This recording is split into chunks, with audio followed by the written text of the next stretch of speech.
Okay, so we're recording. So welcome to the Camel Cocktail Corner. I got my good buddy Jesse on here. We're gonna talk some sports, specifically the playoffs, the wild card. Me and Jesse have known each other, God, plus 20 years. And actually, we're just talking about it backstage. Um, but hey, tell everybody who you are, Jesse, where you're from, a little bit about yourself, and we'll go from there. All right. Well, obviously, I'm me. I've been on this planet for 43 years. Hopefully, I'll get another 40 out of it. For the most part, I mean, I was a retired Army guy, spent 20 years in. Now I work for the Department of Education. For the most part, though, I'm just a sports guy. I got my master's in sports management. I'm a registered athletic administrator. I love talking stats. I'm a huge nerd for metrics and analytics. And I've also been running our fantasy league for 18 years now. We'll have 19 next year. And oh, by the way, just in case you forgot, somebody won Oh, this year. the DOS boot, the DOS boot. But that's Yeah, me. no. Cool. So let's talk. Let's talk the first game, Cleveland, Houston. What do you think so far of the game, man? What's your thoughts so far? I know you're watching like me. So I want Texas to do well because I think that they're the better team. But I'm also a Cardinals fan, and we kind of traded a draft pick last season for them to get Willie Anderson for us to get their first pick of the draft. So every time they win, we keep losing a little bit Yeah, more return on our investment on that one. yeah, So I mean, at this point, you're not getting like a day one starter for the draft pick. So you're true. getting somebody that's a good fill position or depth or rotational guy, which may pan out to be a starter depending on skill or line or whatever it may be. So I'm kind of past that. I picked the Browns because of that bias, just because I Yeah. wanted Houston to do well. But man, I was expecting a lot more out of their defense today. So that's what I was just going to talk about. A Rod Marinelli defense I thought was going to do way better, and it looks like Houston is just having their way right now. I would say though, I don't I see him too much. Go ahead, Jess. No, I was going to say I don't think that they're having their way as much as it's just I don't know. It's just like they showed up unprepared, like they were going to play down to their opponent, and Yeah. Houston's just not having that right now. So I think Houston is having their way in the air. Like passing, they're having their Yeah. way. Ground game, definitely not. But in with Stroud going back into the pocket, it looks like he's having his way. And Flacco does not look comfortable in the pocket at all. He looks rushed. He looks hurried. He can't get through his Well, reads. I mean, he good. I feel like he is. When you look at his stats right now, they're actually Yep. fairly on par with Stroud. Like he's 20 for 24. Stroud is 14 Four. for 19. I mean, so percentage wise, he's actually throwing better than Stroud. Granted, we're talking a 9 yard average per pass versus a 13 Average. yard Yeah. Yeah. average. Yeah. So, I mean, Stroud's making the most of it, but I mean, like, they're also both spreading the ball around with their targets. Speaking of Russian, okay, Yeah. so somebody's defense finally showed up. So that is the Flacco I remember right there. but, Yeah. Yeah. but yeah, between both teams, like this is a highly passing game. I mean, I don't think either Definitely. team has ran the ball for over 50 yards yet. Maybe I'm wrong, but uh, Yeah. What did you have the spread at for the team? I know you picked the Browns. What was your spread? so I picked the Browns when the spread was at 2.5. So obviously Yeah. they'd have to win by Yeah. a field Same. goal at least. But I don't Yeah. think this is, especially after that Yeah. great Interception touchdown. play. Yeah, Yeah. No. I mean, don't get me wrong. There's plenty of time, but playoffs are about momentum. I mean, unless of course you're going to do a 30-point comeback, which it may end up getting to that point right now. I mean, they're two scores out now, but I don't know, man. I think I picked wrong with the Browns. That's for sure. What do you think? So I was just talking about this yesterday. What do you think about resting players versus letting them at least get a couple reps in. So like he Flacco rested last week, right? They the Browns redid his contract, still give him as a center for 75,000, but they rested him. Do you think that hurts them, or do you think it helps them to rest him that week? So this is a cultural question. So a lot of times this comes up as, do you start or do you sit? And it just depends on the team. It depends on Yeah, the front office. It depends on where they see themselves. Like a player, yeah, everybody thinks that it's usually a front office decision. Like coach says, nope, you're not going to start. Sometimes it is the player saying, hey, I need this break. Like I'm old. My body needs some recovery time. And this next game is basically pointless for us. So I can get ready for the next yeah, one. And that's great. But a lot of the times these decisions are made because both sides understand, like, hey, I don't need to be there.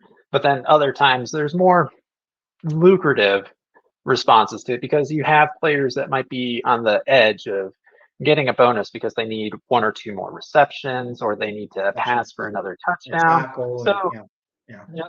So you have incentivizing to keep players on the field, but even then, some of them will be like, it's not worth the 250 grand because I'm already making 10 million, and my knees are only going to go three more games, and that's what we need to win.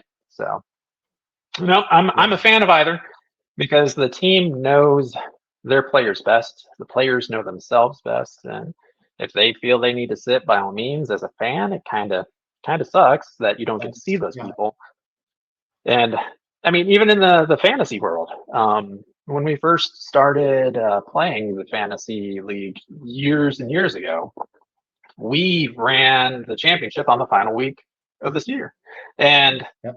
people would be sitting out, so you'd have like half a roster, and they'd be like, "Crap, I didn't think this one out." Yeah, And then yeah, we made adjustments because it's kind of it's the status quo, it's the expected norm that if a team has nothing to play for the final week, why would you even want to chance it? And I get it. Some players have a mentality where they need to play every week so they can keep that motor running at that level. And by all stay in means, rhythm. Yeah, yeah. that's their choice.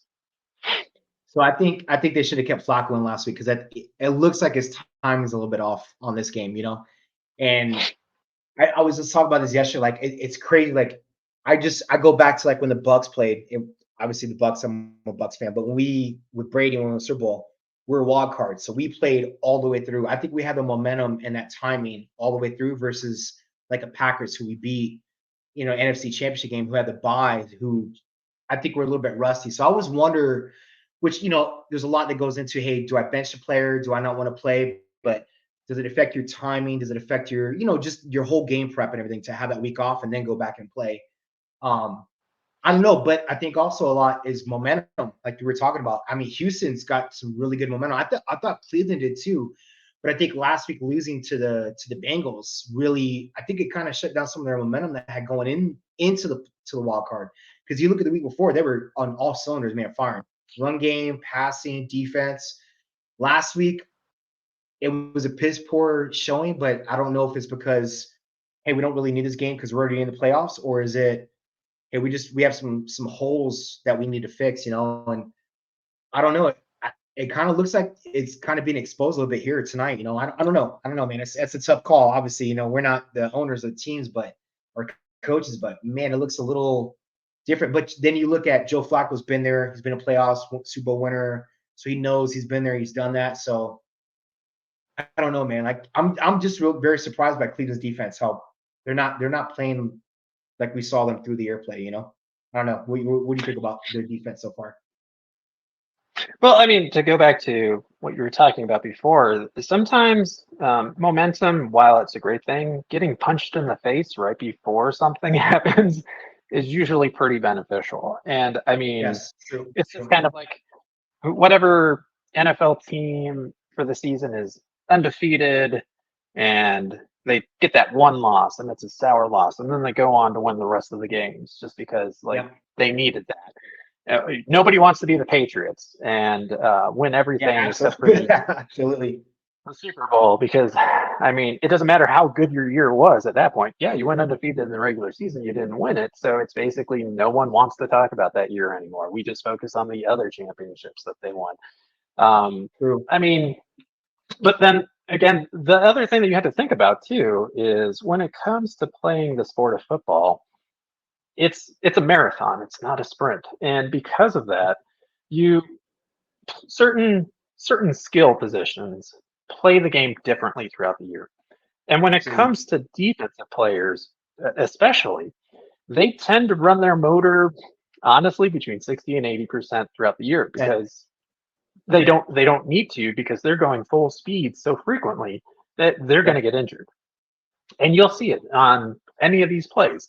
Unless, of course, I'm a guy directly near the ball, or maybe I'm 3 or 4 people away, I'm running to the ball. Everybody else, they're hands on their hips, just waiting for the play to run And out because they're saving themselves.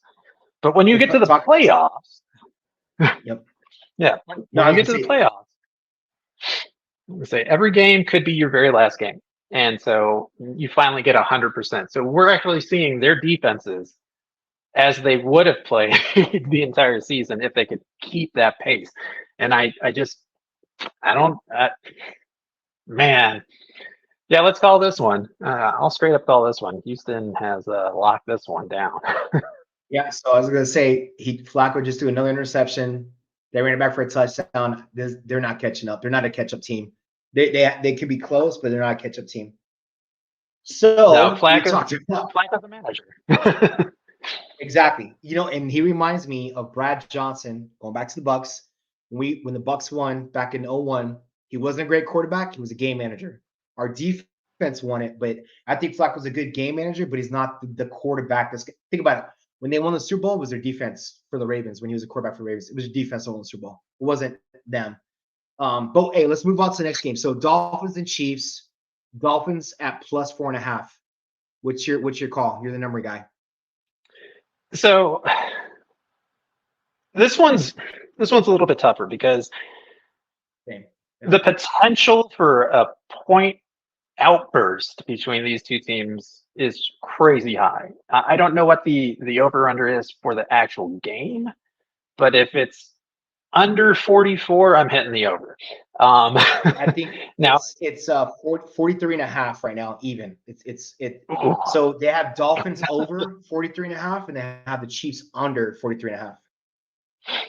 man, yeah, I don't so the biggest issue is the weather. That's what it's going to come down absolutely. to. When it's a cold game, an ice cold game, hits Yes. hurt.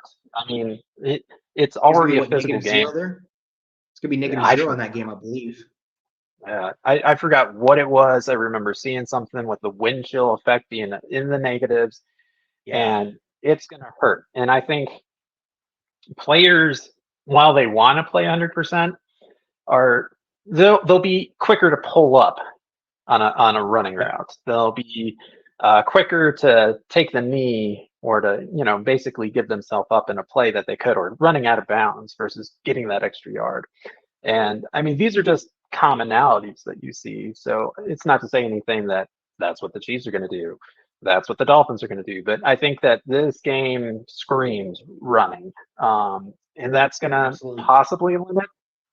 And if I have to make a determination of a running game between, Mostert being possibly injured or holding on to it, and HM versus Pacheco, who's a hard runner. And I mean, God that's one is. of the things that I feel like this is his game. If he can go ahead and hit that line over and over, and then you dink and dunk to Kelsey, Rasheed Rice, who's an amazing wide receiver, and I think he's breaking into being that wide receiver one for Mahomes Absolutely. through the Yep. postseason, however long that lasts, and into next year, which is something that they've been looking for since Tyreek Hill left, who's obviously Left. um, part of this game as well. Yeah, but he's still Yep. kind of lame with this injury that he has too. Um, I feel like speed, while it's a great thing, I don't know if I want to be able to throw the ball 60 yards and possibly slapping somebody's helmet coming down, because that's going to sting worse than anything else if it's going to be that cold. Now, I'm just saying what I, as me, would feel. Obviously, these are multi-millionaire professional athletes that have physiques of, lesser Greek Gods. gods. Yeah. Yeah.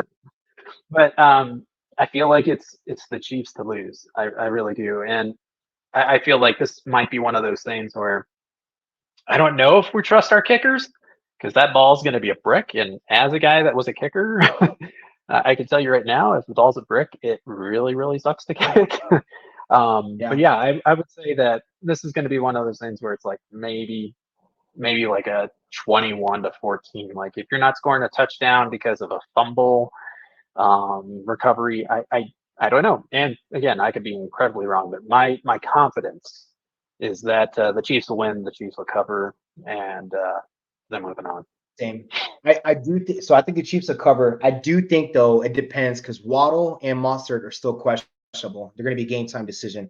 I think that's really going to be the key for the game. So if Waddle's out, Tyreek Hill. Think about Waddle was out last week. Tyreek Hill just was. I mean, he had 2 catches for 65 yards, like because they're gonna, double and triple cover him. And I think really their biggest loss is if Monster, their running back, cannot play. I think that completely limits the Dolphins to just throwing it out. And Ty Lue is good, but you have to be well rounded. And I think Pacheco, because Pacheco's off the injury report, so he's playing for sure. Like you said, he is a hard runner. Plus the weapons that Mahomes has. I think Kansas City will cover the spread. But if Waddle and Mostert play, I think that's very, very intriguing how that game goes. And I think it'll go to fourth quarter, who's got the ball, a couple minutes left, who's going to score or not. Because if Waddle's in there, that takes a lot of pressure off of Tyreek Hill, because think about when Tyreek Hill when they played the Chiefs earlier this year, he had a shitty game, very, very bad game. So I think he's going to have a little bit of what do you call angst to, hey, I want to do better than I did last time. I also think too, the Chiefs, as much as I fucking hate how much the covers they get in that, I think they're gonna find a way. They always find a way, no matter what, ugly or not, they find a way. So I had the Chiefs win this, covering the spread, but I think it's gonna be close. I think it's gonna be super close, super super close, man. I don't know. It won't be I, like a Bills Chiefs last year, but it'll be close. well, I mean, I thought that the Browns and the Texans were going to be a super close game, and obviously, I'm Yeah, me uh, too. slightly I'm slightly off on that one too. But let's also be honest, they're playing in Houston indoors, and it's a Yeah, far different world from where Kansas City is going to be tonight. And I no, mean, like absolutely. talking about the Dolphins too. I mean, say Waddle does play. Say Tyreek is unencumbered by his injuries, or at least his aches that he's had, because he's been getting hit hard. A Yep. lot of people have been throwing their hips Yeah. into him. Um, Yep. so who is after that? Like you can't really lean on your passing attack. Don't get me wrong. Braxton Berrios, great return guy, good in the passing game, but I'm not scared of him. Yeah, Cedric he's good in the Wilson, slot. That's it. Yeah, he's not a yeah, deep threat at all. Same thing with yeah, Wilson. Cedric Yeah, Wilson, yeah, he's there, same. and Yeah. that's my check down if I need to because I'm not really Yep. worried about this tight end group. Absolutely And then you agreed. have and then you have Chase Claypool, and what has he done? Really, Nothing. honestly, I think he's had like what 2 receptions. I mean, Yeah. he's he's fallen so hard, and I don't see anything there that scares me. So now I'm looking at that rushing attack, and okay, if Mostert for whatever reason doesn't play tonight, you still have Wilson, uh, not the wide receiver, the running back, Jeff Wilson, excuse me. Yeah. You still have him. He's still a capable runner. But he's not Tua, the big runner though. no, he's not. And then Yeah. Tua can still move around. So it basically it becomes a very limited fight, and that's why I Exactly. would say maybe the defense, like how well does Christian Wilkins get through, like he did last week, even though the Dolphins still lost to the Bills, he was able to get through and get to Allen multiple times. So is that where they're resting it on? Is it going to be that front four, But I or but I excuse me? worry though. But if you think, if it is the way it is, let's say Waddle doesn't play, Monster doesn't play, you have to think by second half your defense is completely worn out, and you're not going to get the pressure on the quarterback. They're not going to get to Mahomes. They're not going to rush him. They're not going to hurry him. Plus, of the quarterbacks, Mahomes is probably, I'd say, what, top four, top three of mobile quarterbacks in the league right now that can run and move and like can still see. I would put you have him. Obviously, you have Lamar Jackson, Hurts, which say what you want, but beginning of the year he was very good mobile. Josh Allen is great in the pocket, moving. But other than that, man, I mean, I don't see a lot of other quarterbacks that can be mobile like that. So I think it's a plus for Kansas City because think about it. By second half, that defense is gonna be worn out, especially if Miami's doing three and out, three and out. I think that's the problem that they had against the Chiefs the first game. They were three and out, three and out, three and out, and that defense just got worn out. And then Mahomes just started, in the air. So I totally agree with you, man. If Waddle's not there to play, they have no deep threat at all. They have none because they're gonna double and triple team Tyreek, and Tua's gonna have to check down every single time. So I agree, man. But I also think too, with what's going on with Kansas City, they're gonna use that as a with the problem they're having. I think they're gonna use this to try to be like a statement game, So because they're comparing them to the Baltimore Ravens right now. So yeah, I would say to go back to your list too that you had with Lamar Jackson, Jalen Hurts, Josh Allen. yeah. You have to include, sadly, Justin Fields. He was running all over the place. Maybe I'm not talking about as for the great. playoffs. Yeah, I'm talking about for the playoffs. Like who we have in the playoffs right now, quarterback wise. I mean, unless I missed one, those are my four in the playoffs. That I can't think of anybody else in the playoffs right now, quarterback wise, that has got the mobility, the on-field presence of like, hey, I can run this, and you have to watch for me. Do you think I missed anybody? Because like Flacco, no. Mayfield is a scrambler, but he's not he's gonna run for 20 yards and score and stuff. Prescott, I haven't seen do a lot. Love, I haven't seen do. Yeah, they're pocket passers. So that's the one thing I think though. Even if Miami's defense was good, by second or by the third quarter, man, I think they'll be worn out. They won't be able to chase down Mahomes. So I think Mahomes is going to outrun him. You're not outrun him, but just outdo him with his mobility. Yeah. So I mean, maybe Purdy would be up there, maybe Prescott, but no. Yeah, but you don't see it a lot as compared to like the other ones. Okay, so we'll go to the next game. Packers, Cowboys. So yeah, Packers +7, Cowboys -7. What say Jesse? Oh God. So it pains me to say that the Cowboys should win this game. Yeah. Yeah, absolutely. It hurts though, right? It hurts the soul. And I say this as a shareholder of the Green Bay Packers, that I don't think the Packers are really going to be in this one. And so the Packers are doing well now. Okay, they're on a good kind of run, but at the same time, I don't see the depth at the positions like I do in Dallas. And I get it. Dak has his playoff woes. He's always found a way to lose, if that makes sense. Last year was horrific. But I want the Packers to win just because the fan base of Dallas is not really my favorite. They're just slightly above the Philadelphia fan base. Yeah, absolutely.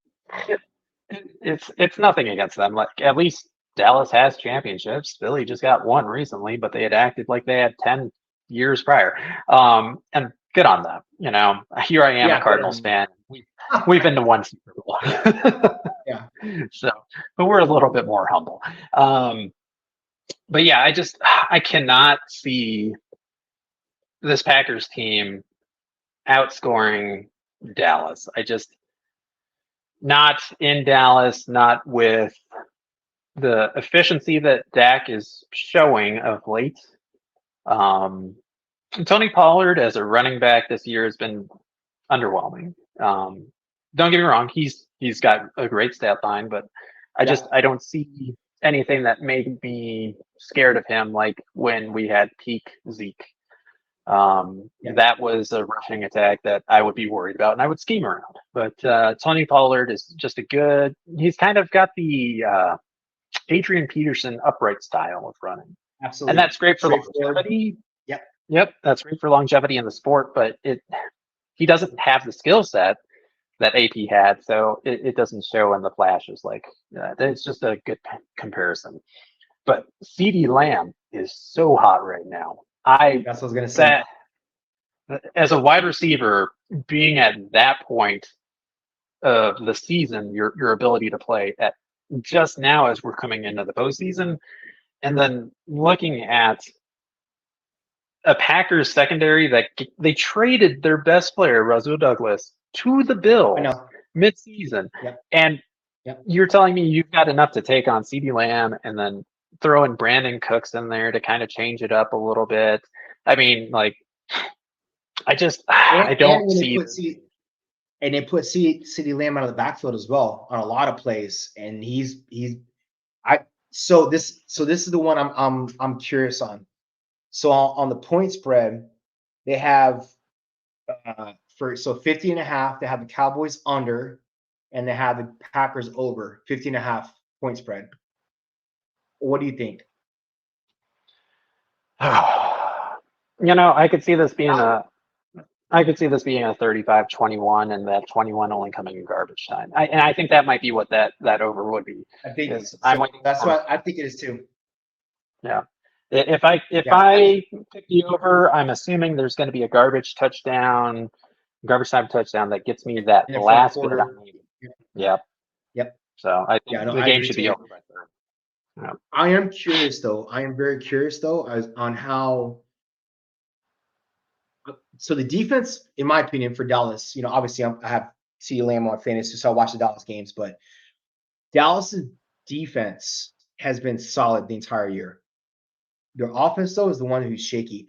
I'm very curious on how their offense does this year because the last couple games they've had like big points, they played some very mediocre teams. So I'm very curious on how Prescott handles that. And secondly, I wonder if they try to start the ground game and try to get Pollard hot, knowing that, hey, we're probably going to win this game, but we have because when you go into the playoffs, man, you have to have a running game. Like, there's no way you can't just air it out. And I also wonder if Green Bay, what they can do to try to limit CeeDee Lamb because nobody's done it yet. The only team that has limited CeeDee Lamb was I think was Philly. The Philly game, I think, is the only team that actually limited CeeDee Lamb. But they had a safety on him every game, which again goes to what you're saying. They traded their best which makes no sense to me. I mean, he's doing great for the Bills, like doing great for the Bills, but I'm very curious of him because Green Bay's line is great, but their secondary is very soft, super soft, very, very bad coverage. Well, On the and other that's the hand, thing. I was going to say Green Bay's defensive identity is in their linebackers. yep, absolutely. Between Quay Walker and Devondre Campbell, Campbell, yep. those two will stack the middle, and you've got Kenny Clark, a great end that most people tend to forget about. He's just one of those like blue collar guys. But yeah, you talk about secondary and Jair Alexander, who's their best cover corner. I think he's injured, and So if you put that into I'll pull up the the injury report. I'll pull up yeah, the report because I and was just looking at him. yeah, and as a Green Bay guy, so I keep up with the team just because I feel like I should as a shareholder. Darnell Savage is all right too, but yeah, the secondary is a liability, so they're almost going to have to consider running nickelback or just going the old school Chargers versus Ravens, seven secondary out on the field with four linemen. Like you want to put your quarter package in, go ahead and do it because this is about the only game where it might make sense as long as you can entrust those linebackers to rotate in and out and keep things in front of them. But So now this has that's like going to be another one. So right now, according to the injury report, Alexander's still questionable.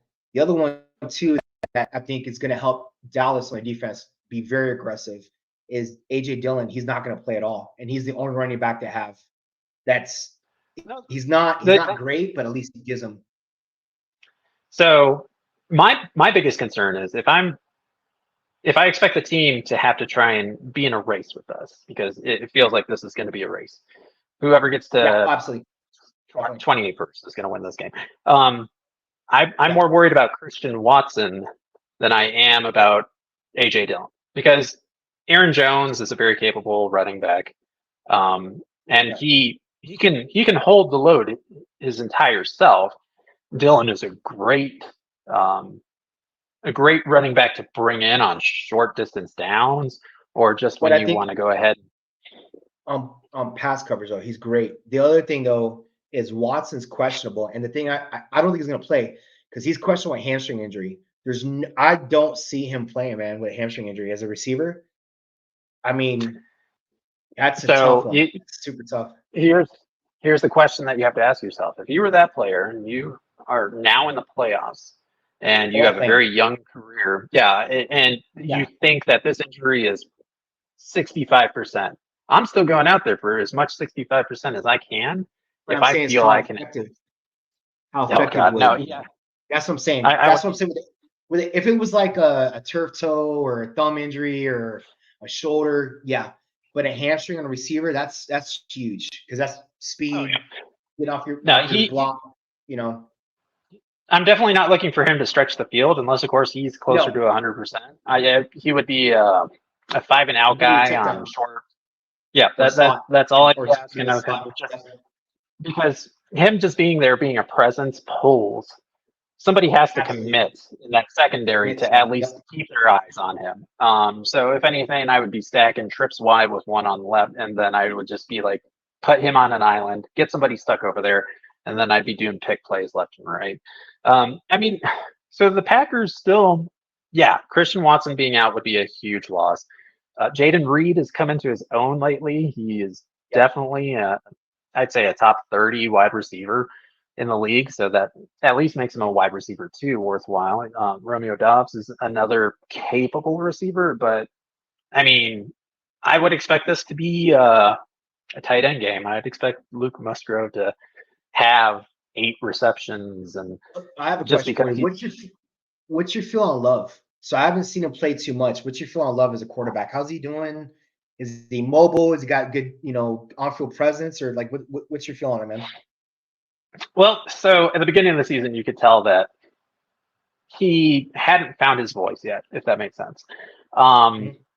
I feel like over the last couple of weeks, the second half of the season, it finally got to a point where I feel like, and again, I'm not part of this team and I'm part of this culture, but it feels like the Jordan Love that would have been in the huddle the first half of the season, I would have been like, yeah, whatever. The second half of the season, though, I feel like I'd be like, yeah, no, this guy knows what he wants in this play. So he's calling this, he's looking at me, I know I'm getting the ball.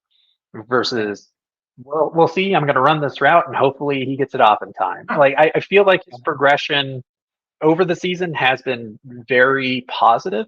Do I think he's uh, top 10 quarterback in the league? Not even close. But he's definitely more in front of 20 than he is behind it. And I would say that that puts him in a good position for next year. Okay. So you expect the Cowboys to cover the spread then? Yes. Yeah. And then, like I said, I think that I would probably take the over, just because I feel like either it's a shootout or somebody gets a garbage time touchdown and puts me over, and I I'm gonna I, I take the walk that under. in. I'm taking the under on this one. I'm gonna take the under You on sound this like a one. Bucks fan. Bucks fans would take the under. I'm gonna take the under. Hey,